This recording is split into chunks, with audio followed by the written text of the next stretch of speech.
بسم اللہ الرحمن الرحیم۔ السلام علیکم ورحمۃ اللہ وبرکاتہ۔ محترم سامعین کرام، نبی کریم صلی اللہ تعالیٰ علیہ وسلم نے فرمایا، جو شخص یقین کامل کے ساتھ صبح کی نماز کے بعد سید الاستغفار پڑھے گا، اگر اسی دن شام سے پہلے مر گیا تو سیدھا جنت میں جائے گا۔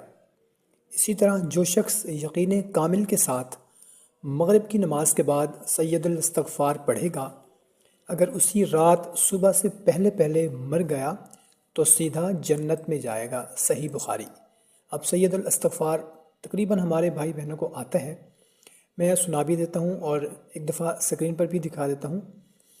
اللہم انت ربی لا الہ الا انت خلقتنی وانا عبدک وَأَنَا عَلَىٰ عَهْدِكَ وَوَعْدِكَ مَا اسْتَطَعْتُ أَعُوذُ بِكَ مِن شَرِّ مَا صَنَعْتُ أَبُوءُ لَكَ بِنِعْمَتِكَ عَلَيَّ وَأَبُوءُ لَكَ بِذَنبِي فَاغْفِرْ لِي فَإِنَّهُ لَا يَغْفِرُ الذُّنُوبَ إِلَّا أَنْتَ۔